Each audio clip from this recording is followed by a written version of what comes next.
Honours প্রথম বর্ষ 2024-25 session যারা বর্তমানে ক্লাস করছো, এখনো শুরু হয়নি ইন কোর্স, অতি দ্রুতই কিন্তু শুরু হয়ে যেতে পারে ইন কোর্স। প্রথমে এই কথা বলে নিলাম। যাই হোক, আতিক্স ফিক্স সলিউশনে সবাইকে স্বাগতম।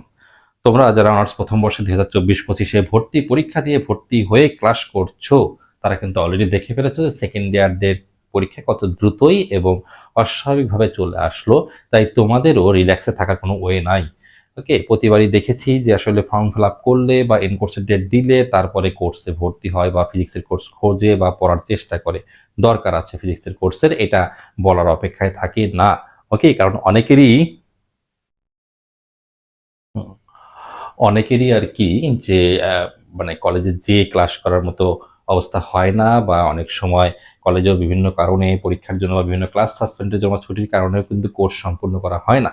যেহেতু ন্যাশনাল ভার্সিটিতে আমিও বিসিএস দিয়ে কর্মরত আছি, আমিও একটা সরকারি কলেজে আছি, সরকারি রাইজুল হক কলেজ বগুড়াতে আছি, অনেকেই জানো। তো যাই হোক, আমার আজকে বলার বিষয়বস্তু অনার্স প্রথম বর্ষ 2024-25-এর পেইড কোর্স সম্বন্ধে, এবং একটি ফ্রি ক্লাস নিয়ে এসেছি তোমাদের। তাপগতিবিদ্যা ও বিকিরণ।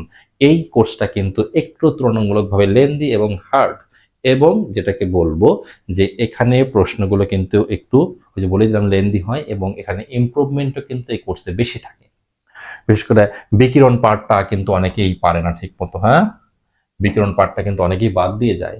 তাপ ভালো করে হয়তো পড়তে পারে, তাপ গতিবিজ্ঞান, গতিবিদ্যা হয়তো, বা এখানে কয়টা, একটা কোর্স কিন্তু তিনটা বিষয়ের নিয়ে আর কি। হ্যাঁ, তাপের একটা অংশ থাকবে, তাপ গতিবিদ্যার একটা অংশ থাকবে যেখানে মানে তাপ গতিবিদ্যার প্রথম সূত্র, দ্বিতীয় সূত্র, তৃতীয় সূত্র এগুলো থাকবে।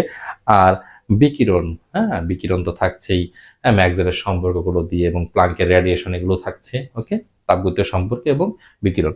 তো যাই হোক, তো আমরা, হ্যাঁ, যাদের এখানে কন্ট্যাক্ট করার নাম্বার দেওয়া আছে, আমরা অনেকেই জানো, ভর্তি অনেকেই হয়েছে। তবে ইন কোর্সের আগে যেন আমাদের সবকিছু গোছানো থাকে। আমরা প্রতিটা কোর্সেরই, আমার কোর্সে অ্যাটলিস্ট 5টা 6টা করে চ্যাপ্টার শেষ করা হবে ইন কোর্সের আগে। অলরেডি একটা কোর্সের কিন্তু 5-6টা চ্যাপ্টার শেষ হয়েছে, আর একটা শেষ হওয়ার পথে, এবং আরেকটা হবে। তো এইভাবে যদি আমরা আগাইতে পারি, তাহলে দেখবো যে সেকেন্ড ইন কোর্সের আগে কিন্তু আমাদের কোর্সটাও শেষ হয়ে যাবে, প্লাস আমাদের টোটাল পড়াটা কমপ্লিট হয়ে যাবে। ওকে, এবং ক্লাসগুলো কিন্তু আর্কাইভ থাকছে। তো দেখি একটা কি প্রশ্ন করা যায়। এটা একটা প্র্যাকটিক্যালের প্রশ্ন। তাপগতিবিদ্যা, তাপযুগল থার্মোমিটারের গঠন ও কার্যপদ্ধতি বর্ণনা করো। গঠন ও কার্যপদ্ধতি বর্ণনা করো, এটা একটা ইম্পর্টেন্ট প্রশ্ন। এটা একটা মূলত প্র্যাকটিক্যাল, এটা একটা প্র্যাকটিক্যাল। তো হিট, অপটিক্স, এগুলো বেশিরভাগই কিন্তু প্র্যাকটিক্যাল। হ্যাঁ, তো কি তাপযুগল কি? হ্যাঁ, তাপযুগল কি যদি আমি বোঝাতে চাই, আমি, হ্যাঁ, দুটা জিনিস নিতে চাচ্ছি। জিনিস, হ্যাঁ কি বললাম, জিনিস নিতে চাচ্ছি আমার হাতের কাছ থেকে। ওকে, তো জিনিস দুটো হচ্ছে, দুটা তার নিলাম। হ্যাঁ, নাই তো চার্জারের তার, তার নিলাম।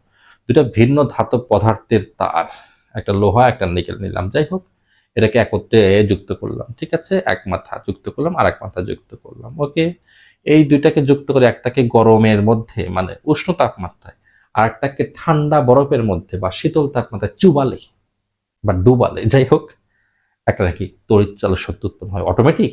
তার মানে বাসায় এটা জোড়া দিয়ে চুলার আগুনের মধ্যে দাও আর এটা বরফের মধ্যে দাও, কারেন্ট হবে? অনেকে মনে করতে পারে হবে, তার মানে ফিজিক্স কিন্তু এরকম না।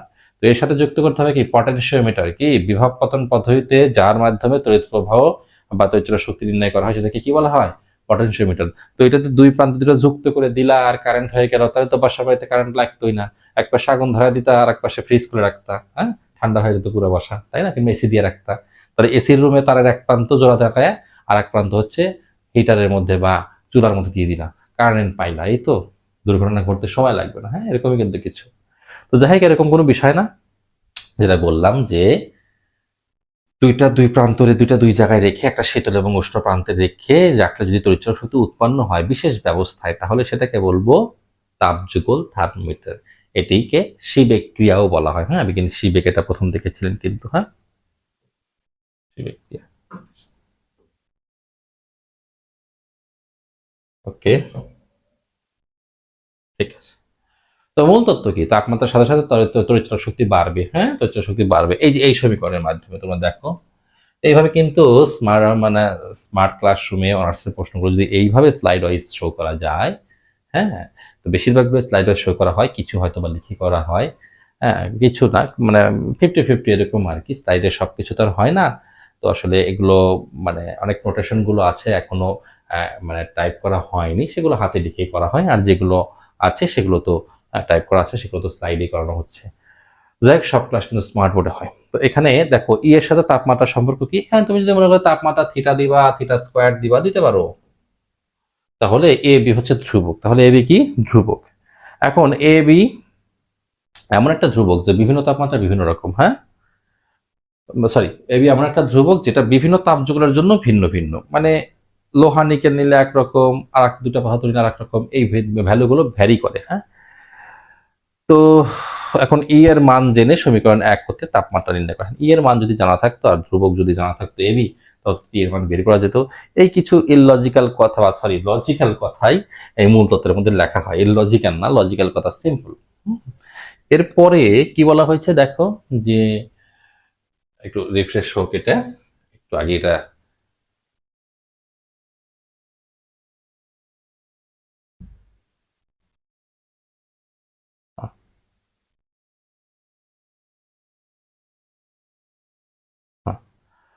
ঠিক আছে। ধ্রুবক এ বি নির্ণয়ের জন্য এখন এটা মূল তত্ত্ব কি, মানে এটা একটা প্র্যাকটিক্যাল খাতায় লিখতে হয় যে মূল তত্ত্বে কি কি করা হয়, হ্যাঁ। তো এ বি নির্ণয়ের জন্য কি করতে হয়, উষ্ণ সংযোগ স্থলকে এই যে দুটা জোড়া লাগায় কি করতে হবে, গরমের মধ্যে রাখতে হবে, হ্যাঁ। উষ্ণ সংযোগ স্থলকে পরপর দুটি, সরি পেন নেওয়া হয়নি, উষ্ণ সংযোগ স্থলকে পরপর দুটি জানা তাপমাত্রায় রেখে সংশ্লিষ্ট তড়িৎচালক বল পরিমাপ করা হয়। তো উষ্ণ সংযোগকে জানা তাপমাত্রায় রাখলাম, হ্যাঁ। আর এটা তো শীতল তাপমাত্রা আছে 0 ডিগ্রি, বরফের মধ্যে গেলাম তো বরফের মধ্যে রাখতে হয়, হ্যাঁ। ওটা তো আর জানা, ওটা তো জানাই। তাহলে এ বি এর মান নির্ণয়ের জন্য তাহলে আমরা কি করলাম, ই নির্ণয় করলাম। ই হলো সামথিং আসলো কিসের জন্য, একটা তাপমাত্রার জন্য, হ্যাঁ, ই 1 আসলো। আবার আরেকটা তাপমাত্রার জন্য ই 2 আসলো, ঠিক আছে। দুইটা সমীকরণ আসলো, এ টি স্কোয়ার প্লাস বি, সরি এ টি,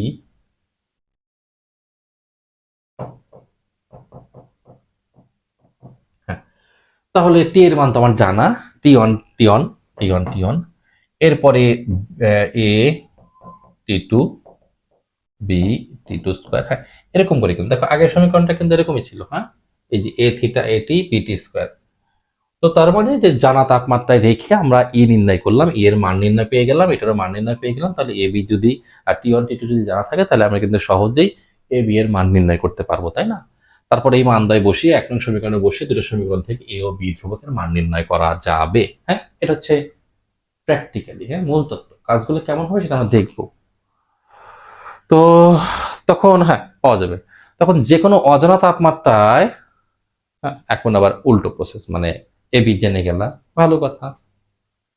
এবি জেনে গেলে এখন আমি তাপমাত্রা জানি না, এবি আমরা জেনে নিলাম। কিসের জন্য এবি, কিসের রে বাবা, এবি কিন্তু তাপমাত্রা না, এবি কিন্তু এই তার দুইটার, এটা লোহা এটা নিকেল, হ্যাঁ। তাহলে এর এবিটা তো আমার জানতে হবে, তাহলে টেকনিক্যালি আমি জানা তাপমাত্রা রেখে এবিটা নির্ণয় করে ফেললাম, হয়ে গেল।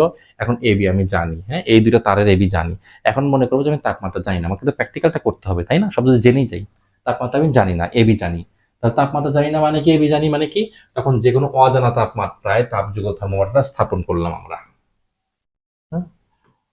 তখন তড়িৎচালক মান জেনে এবি জেনে কি বের করা হবে, তাহলে ই যদি জানি, এবি যদি জানি, তাহলে পাবো কি, টি। ওকে, পাবো হচ্ছে টি,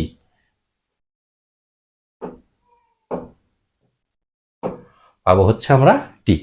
ক্লিয়ার কনসেপ্টটা, ওকে। এরপর হচ্ছে গঠন, হ্যাঁ। আমি সরাসরি একটু চিত্র দেখাতে চাচ্ছি আজকে, যাতে ফুল প্রশ্নটা পরিপূর্ণ প্রশ্ন আমি পড়াবো না। এই যে আপনাকে এই ঝালাই দিলাম, ঝালাই দিয়ে এটাকে গরম জায়গায় রাখবো, সরাসরি গরমের মধ্যে চুবাবো না। এটা একটা চীনামাটির ফলকের মধ্যে, এই যে একটা চীনামাটির একটা, সরি, এই যে চীনামাটির একটা বেসমেন্ট, এর মধ্যে এই তার দুটো যে আমি জোড়া লাগাইছি, এই জোড়া লাগানো অংশ এখানে স্থাপন করলাম, ঠিক আছে, হ্যাঁ, ওই চীনামাটির মধ্যে। আর এই দুটা তার বের করে দিয়ে আমি বের করে দিলাম, এটা তার এদিক দিয়ে বের করে দিলাম, ওকে। তো সমস্ত ব্যবস্থাটি কার মধ্যে আছে, একটা কাঁচ নলের মধ্যে। এই পুরোটা কি একটা কাঁচ নল, হ্যাঁ, এটা একটা ছিপি। আর এই মাঝে যে পাতগুলো আছে এটাকে বলে মিকা পাত বা অভ্রপাত। এটা কি করবে, এই জোড়া লাগায় তো একটা প্রান্ত আমি এখানে রাখলাম, হ্যাঁ, এটা কিন্তু এত বড় নল না, চিকন কাচের নল, দেখা যায় না একটা টিউবের মতো। তার দুটো জোড়া লাগানোর পরে উপর দিয়ে যে একটা প্লাস্টিকের র্যাপিং করে টিউব দেওয়া হয় ওরকম কিছুটা আর কি, হ্যাঁ, মনে করো অপটিক্যাল ফাইবারের মতো কিছুটা, হ্যাঁ। তো যাই হোক, চীনামাটির প্রলেপের মধ্যে দিয়ে, এর মধ্যে দিয়ে বাকি দুটো তার যে এর মধ্যে দিয়ে এই মিকা পাত, মানে ওই যে আমরা গানের ডিস্ক করছি না, ডিস্ক, গানের ডিস্ক দেখছি না, ডিস্কের মধ্যে একটা ছিদ্র করে দাও মনে করো, ওর মধ্যে তারটা বের হয়ে গেল, তাহলে যাতে তার দুইটা আর এই যে বাইরের তার দুইটা মাঝে জোড়া লাগতে না পারে, হ্যাঁ, এখানে তো জোড়া লাগানোই আছে নিচে, হ্যাঁ, ঝালাই করে দিয়ে চীনামাটির মধ্যে রেখে এরকম করে দিছি, এই দুইটা যেন, এই দুইটা তার জন্য একত্রে না লাগতে পারে মাঝে এসে, এই দুইটাকে দিয়ে বের করে দেওয়া হয়েছে। তো শেষে এসে এই জায়গায় এল এল হয়ে যেয়ে এই দুটাকে যুক্ত করা হচ্ছে, হ্যাঁ, আর মাঝে তার দুটা ফাঁকা থাকতেছে, এটা এটা এই জায়গায়, এটা এই জায়গায়, এই হচ্ছে আমাদের গঠন। ঠিক আছে, এখানে সুন্দর করে কিন্তু বর্ণনা করা আছে যে নলের গায়ে শক্ত ভাবে লাগালাম কিছু অভ্রপাত যেটাকে বলে।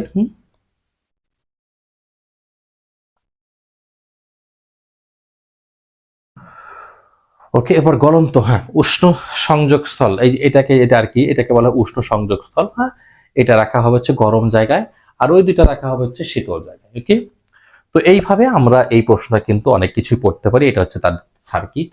তো যাই হোক, আজকে পরিপূর্ণ প্রশ্ন পড়াবো না, জাস্ট দেখালাম কি কি আছে, কিভাবে পড়ানো হয়। ওকে, তাহলে তোমরা দ্রুত চলে আসো, যদি প্রয়োজন হয় আর্থিক সিচুয়েশনের পেইড কোর্সে চলে আসো, এরকম প্রত্যেকটি প্রশ্ন একদম হাতে কলমে শিখিয়ে দেওয়া হবে এবং ডিজিটালি দেখানো হবে। ওকে, সকলকেই অসংখ্য ধন্যবাদ আজকে ক্লাসটি দেখার জন্য।